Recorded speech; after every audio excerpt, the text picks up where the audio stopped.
Hello, everyone, and welcome to another episode of Fugitive Hunt, filmed right here in studio at Brevard County Sheriff TV. First and foremost, I want to thank you for all of the support you've given our agency in helping get some of our fugitives off the street. As we've talked before, we have at times over 3,000 fugitives. Your help has been just incredible in getting them off the street. In fact, many of the subjects we've profiled in our previous shows have been arrested, put behind bars so they're off the street and we can keep our community safe. We've got a new co-host joining us today.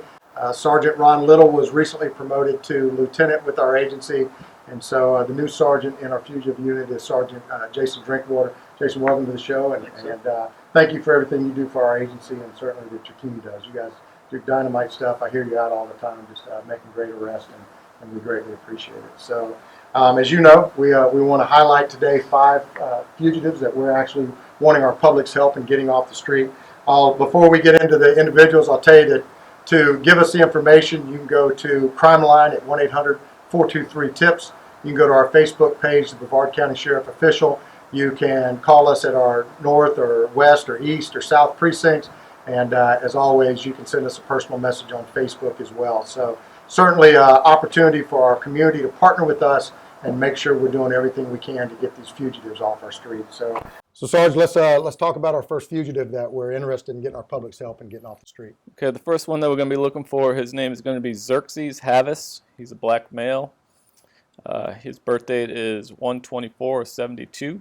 He's approximately 5'7", 170 pounds. Xerxes is wanted for violation of probation, reference possession of a firearm by a convicted felon, and possession of less than 28 grams of cocaine. He's under a no bond status. And he has a history to include possession of a firearm by a convicted felon, sexual battery, multiple resistant arrests without violence, possession of a stolen firearm, and fleeing in an attempt to elude a police officer. Now, if I'm not mistaken, Mr. Havas was one of our former Tournament Tuesday fugitives as well. Yes, sir. So we're asking once again for our public to help us get this individual off the street. You can hear from Sergeant Drinkwater's description. He's got an impressive violent background, if you will, and he's got a no bond status. So certainly make sure to use one of the measures we talked about. CrimeLine does a great job at working with us. You can always, as I said, reach them at 1-800-423-TIPS and help us get this individual off the street. Now, I noticed a lot, Jason, that most of the individuals we're going after have extensive past, and this is not their first rodeo, as we would say. So your team's having to stay focused every minute of the day out there on what they're doing to get these individuals off the street. How important is it for us to have our community engaged with us, have them giving us information? It's extremely, they're the ones that are in contact with these individuals. You know, they're the ones that are going to the convenience stores and in the neighborhoods, seeing them out and about.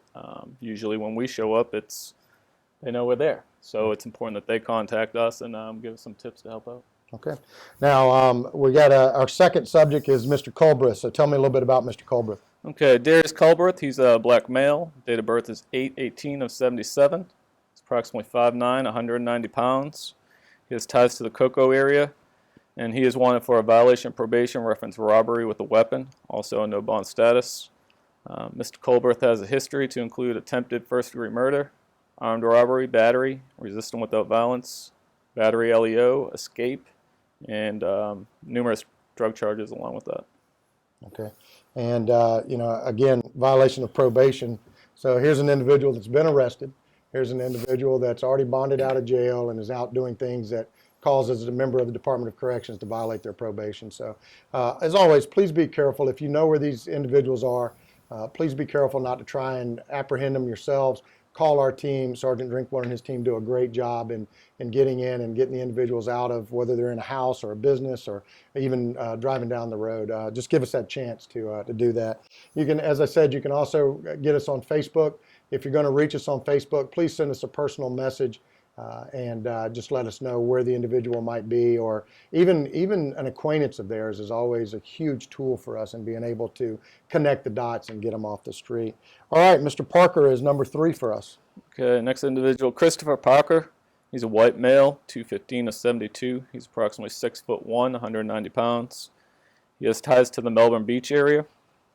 He has a history of aggravated assault, aggravated battery on a pregnant person, aggravated assault with a firearm, theft of a firearm, and also has some numerous drug charges.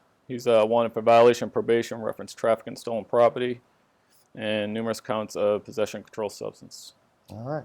And let's jump right into number 4, Mr. Daniels. Mr. Darius Daniels, he's a black male. Date of birth is 1/31 of 77. He's approximately 5'8", 165 pounds. He's going to be wanted for violation of probation, reference possession of cocaine, and also a failure to appear for the same charge. He has ties to the Cocoa area, and his history includes attempted murder, possession of a firearm during commission of a felony, shooting into a vehicle, and possession of a firearm by a convicted felon. Folks, every one of these subjects that we're putting up today has got a violent criminal history. They have no jurisdictional boundaries. They will go anywhere. In fact, off of our last show, off of our last fugitive hunt, we had talked about an individual we were looking for, and our team ended up tracking him down to Ohio and actually working with authorities up there. So regardless of where you think they are, give us the information. Even if it's something that the person used to live at one location but they've moved, give us that information and let us use it as building blocks to get them off the street. Now, Sergeant, the last one we're going to talk about is Mr. Daniel Dottie, and I see he's wanted for violation of community control. Once again, aggravated assault with a weapon. So tell us a little bit about Mr. Dottie. Mr. Dottie, Daniel Dottie, he's a white male, date of birth 5/12 of 1960. He's approximately 6'1", 172 pounds. He has a history of aggravated assault, aggravated battery, abuse of an elderly person, resisting without violence, and armed robbery. All right. Again, let's go over just a quick way to get a hold of us. 1-800-423-TIPS. Facebook, Brevard County Sheriff Official. You can call us at any of our precincts. You can send us an email, and you can always just get a hold of one of our deputies that you see out and about in our communities and let them know as well. We are doing everything we can to get these individuals off the street. If you watched one of our previous episodes, you know that I was never able to get Sergeant Little, now Lieutenant Little, to laugh or smile on the show. I believe Sergeant Drinkwater is going to do a lot better at that for us, and we certainly congratulate Lieutenant Little. He's done a great job for our agency, and Jason, I know you're excited about it. You got a great team, and you guys I know are very active. So from the bottom of my heart, thank you for what you and your team do, and as always, thank you for your incredible support of our agency. And thank you for understanding that it takes a community to protect a community.